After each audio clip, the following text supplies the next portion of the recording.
Hey y'all, what is going on? What is going on? It's your girl, Melba Pearson, Melba for Miami, Melba for Justice, also known as the resident legal diva. And it is time for another Mondays with Melba. So, y'all, it's August 15th, 2022. This is going to be shown again later on. So if you're seeing it in the future, just know that we're getting on this early because it's about making sure that y'all stay election ready.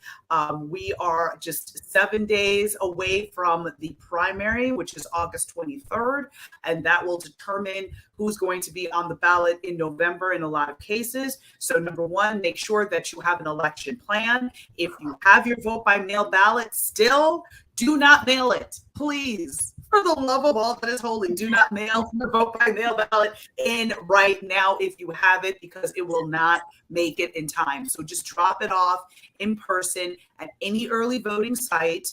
Most of the time, you won't even have to get out the car, because if you came by car, not going to assume everybody has that privilege, but they have drop boxes at many of the polling places out front. So you don't even have to go inside. Just pull up, hand them their ballot, they check your ID, check everything off, and then you go on about your business. Just keep in mind, also early voting is this week, and then early voting ends on Sunday. So Sunday is the last day you can early vote.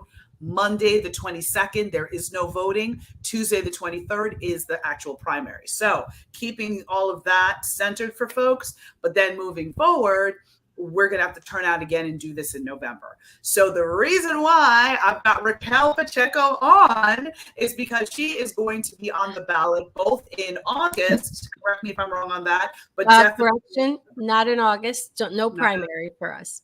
Okay, so in this race, there's no primary, which means you will not see her on your August ballot, but you will see her on your November ballot. So want to make sure y'all get the information early so you can do your due diligence, tell your friends, come on out and support if you can. But let's get into the discussion. Raquel, thank you so much for coming on Mondays with Melba. Thank you so much, Melba, for having me. It's always a pleasure. It's great to be here, and hello to all your viewers.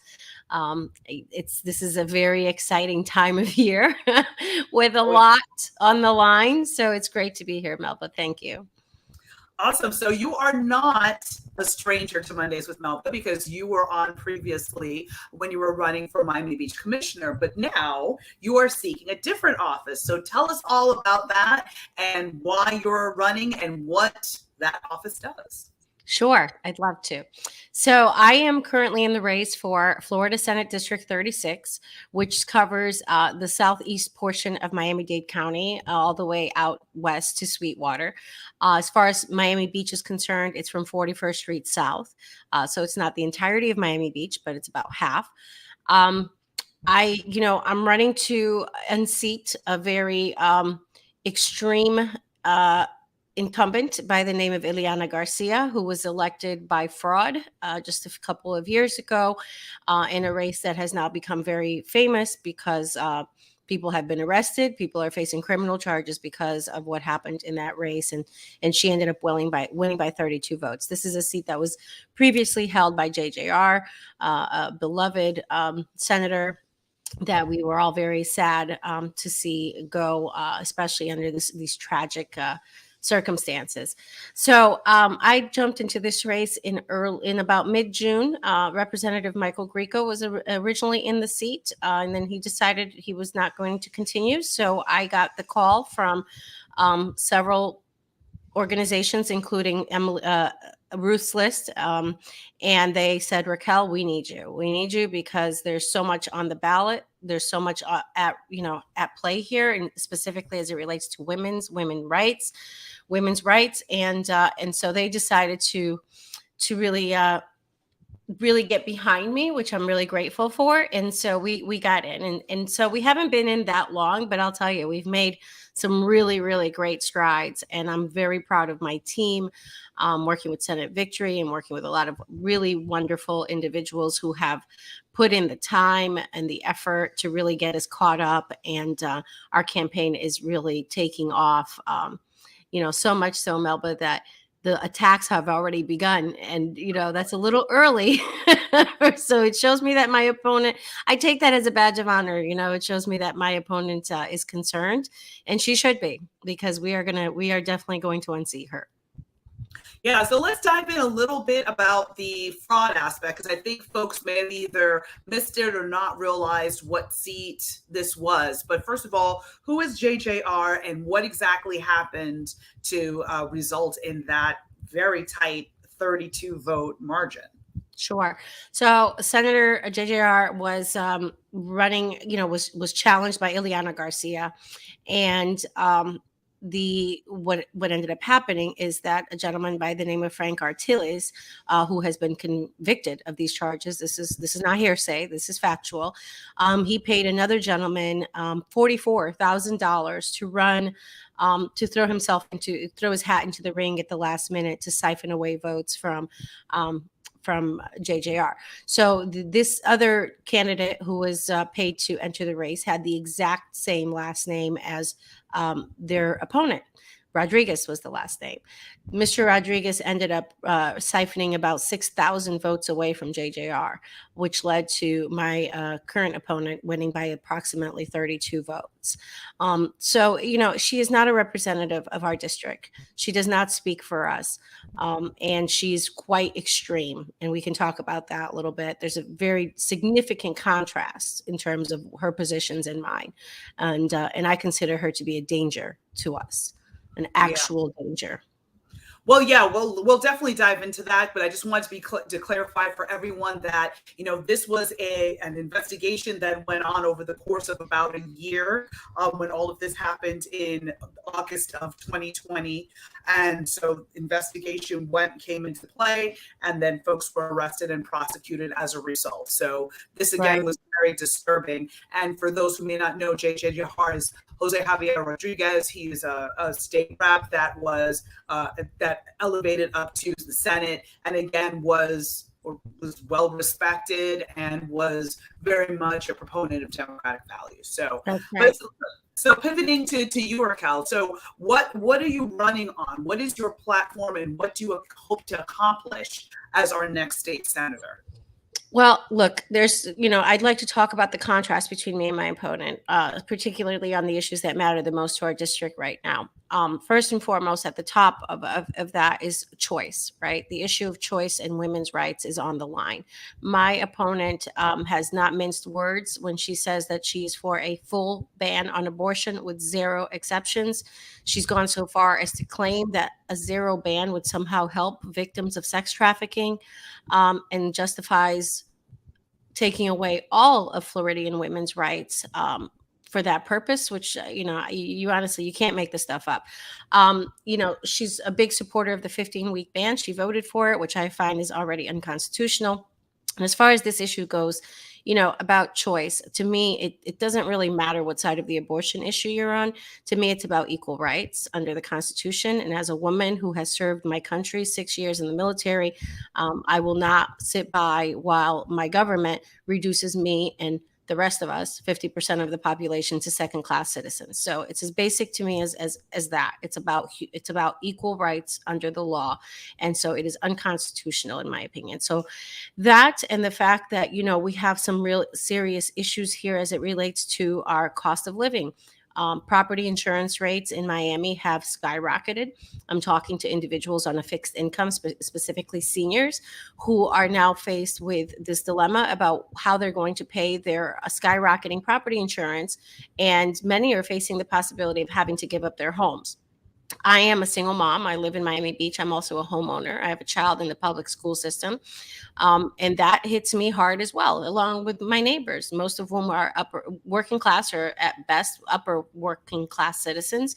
And these types of cost of life increases are significant. Now, my opponent voted for a $2 billion bailout for insurance companies instead of helping us, the consumers.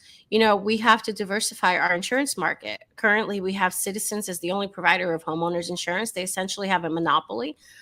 We have to come down harder on these other insurance companies who are allowed to operate within our state and pick and choose what types of insurance policies they offer us. If you are privileged enough to work in our state and to collect all of these premiums, then you should be able to provide coverage for the things that we need, not just the items, life, and that you elect. In addition to that, when it comes to, for example, education, while I fully support funding public school systems, my opponent and her boss, Governor DeSantis, are waging culture wars on our teachers.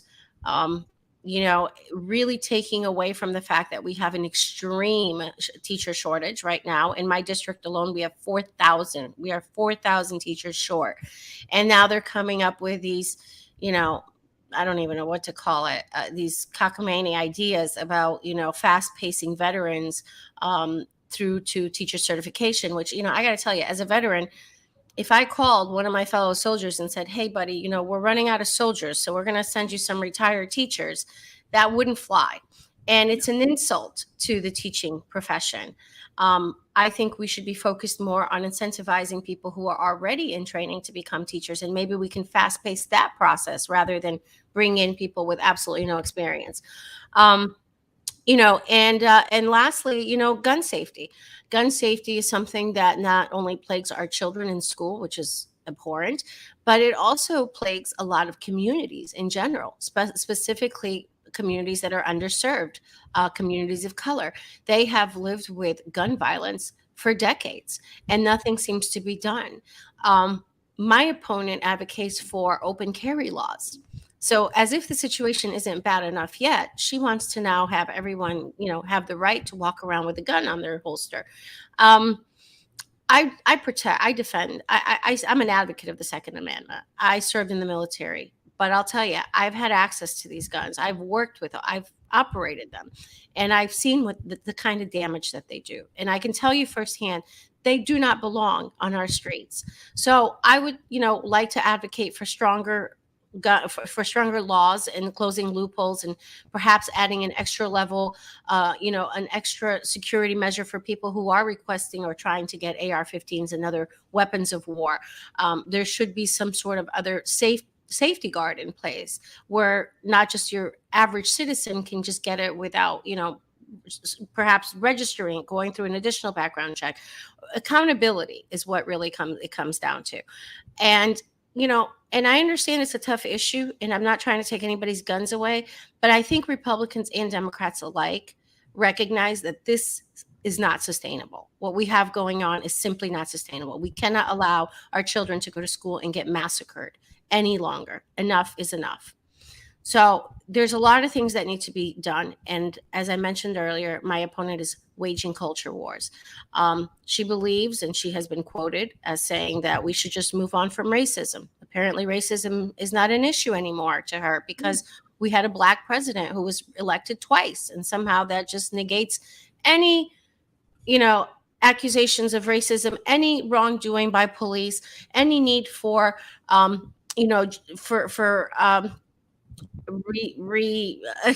sorry, lost my train. Any need for justice reform. That's what I was looking for. It's absolute nonsense, and it's just a clear. She's on this path where she drank the lemonade. She advocates. She's a self-proclaimed Trumplican. She doesn't consider herself a Republican. Trumplican. She is the former chair of the Latinas for Trump organization, and she's a proudly affiliated with the Proud Boys. And I'm gonna tell you, Melba, these are dangerous people. I don't think it's a coincidence that every time I drive over the bridge, all of a sudden I'm being followed by a convoy of pickup trucks with Trump flags on it. These are intimidation factors, acts that have already begun in my campaign. These are dangerous people that we're up against, and she must go. I mean, I'm still at point A with some of the ridiculous comments that she's made, is especially as, and I believe there was, she was supposed to be held accountable at a public forum after making a lot of these comments around racism, around if you are a survivor of sexual assault, that somehow, being forced to carry the child of the person that violated you is somehow a blessing, and all of this. She was supposed to go to a public forum, and then when she was advised that a lot of folks were there waiting for her with a lot of questions, she somehow could not find it in her schedule to be held accountable by the people. So that's definitely very disturbing. So, well, what can folks do? And I know some folks may be thinking, listen, I'm worried about the primary. Like, I can't be thinking about November, but we're going to blink and November will be right here. So what are some ways that folks can learn more about you, help support your campaign, and help get the word out? Well, thank you for that question.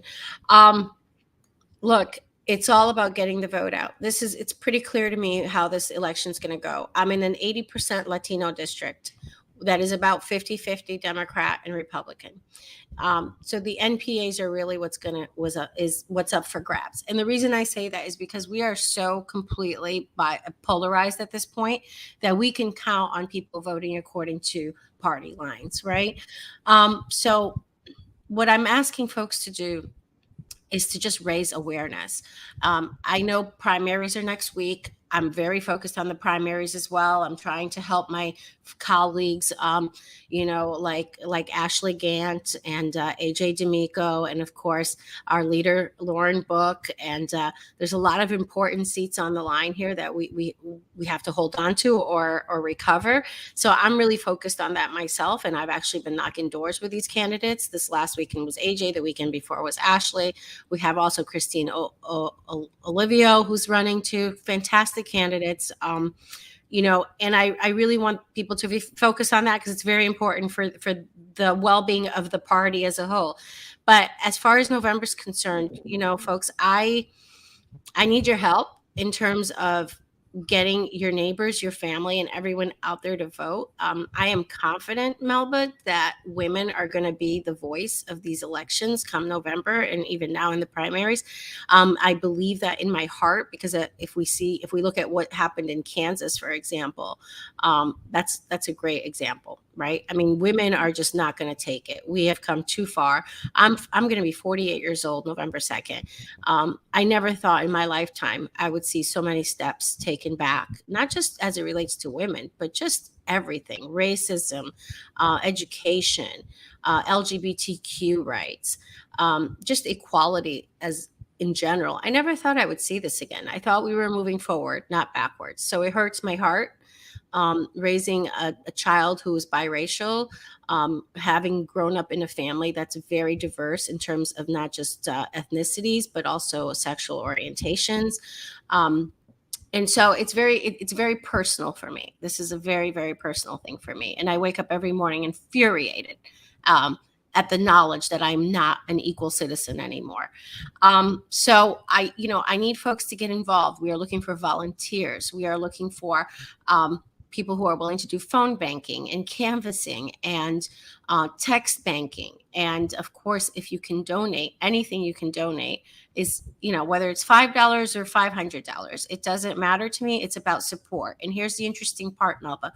Last month, July, I was completely outraising her by a lot, by like almost double, until the last day. The last day of July, she found $40,000 from PAC money, from individual, like very large donors, but very few. If you look at my donation list, I've got donors from here to Hawaii, and that's no exaggeration. This race has taken on a national. It's getting national attention because she's really quite outrageous. And, for folks to say, well, I'm not in your district. Well, this matters. This still matters, whether you're in my district or not. This affects the entire state. We need to get the seat back. We cannot allow them to have a supermajority. If they have a supermajority in the Senate, that means they can veto every single bill that a Democratic governor would pass. And we're, of course, hoping that we're going to have a Democratic governor as well. So It's really important. And I need everybody to get out there and talk to their friends and make sure that they have a plan for voting, that they have goals, you know, that they just reach out to 5 people that you know and ask them to reach out to 5 more people, and let's just get that going. My election is November 8th. So early voting will begin in October sometime. Don't have those dates yet, but I will share them. And so that's all I'm asking is for everyone to just stay on top of it. Follow me, you know, reach out to me if you have questions. I'm kind of all over the place. I'm attending as many meetings as I can, as many in-person meetings as I can. I'm happy to take calls. And here's my phone number. If anybody would like to call me directly, my phone number is 305-450-5357. And I promise you I answer the call. And if I don't, I'll call you back. And she's for real on that. She is absolutely for real on that. And what is your website for everyone to be able to learn more and share with friends, family, and colleagues?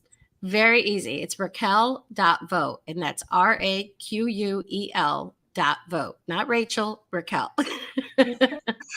Awesome. And I'm going to drop that in the comments. And for those listening on the podcast, it is in the podcast description as well. So definitely check it out, learn more. And there's so many different ways to get involved. I mean, if you don't have the financial ability, listen, gas prices are high. Inflation is real, like no question. Yeah. You can knock doors. You can text bank from your couch. Like you don't even have to leave the house. If you're like, I don't like people like that, that's okay. You can text bank. It's all good. You don't have to talk to a whole bunch of folks, but there's a way to really get the message out there because it's super important. The seat is too important, and choice is truly on the ballot, y'all. And this affects, you know, affects people that give birth. It affects their partners. So to think that, oh yeah, I mean, I'm not of childbearing age, or I'm not a woman, or all of this affects you because when they come from one group, listen, it's the beginning. It's the beginning. And your rights might be next. Something you care deeply about might be next. So definitely get involved. Yeah, Melba, if I may, it's not just choice. Although you're right, choice is definitely on the ballot. It's about freedom. This is about freedom. This is the party. Remember, the GOP is the party of small government, as they say. This is the same party that is now in our wombs, that is in our homes, that is trying to dictate what we can teach our children and how in schools. They've waged an attack on science, on education, on reproductive rights. I mean, talk about the hypocrisy. This is about freedom. And believe me, the Democratic Party is way more concerned with your freedoms than the Republicans are. And so that's what I want people to really take home, is that this is about freedom and defending our democracy. All right. And with that being the last word, because that's a mic drop right there, I've got nothing to add. Raquel, thank you so much for joining me on Mondays with Melba. Thank you for all that you're doing. As you know, you continue to have my support, you know, through this primary and through the general. And we will definitely make sure that folks know what's at stake. We're going to make sure to continue to remind people of the dates of when to register. If you haven't registered to vote, when you can register for the November election, and everything you need to know around that, because we're all about keeping you election ready. Y'all take good care. Stay safe out there. Bye. Thank you. Thank you, Melva. Thank you.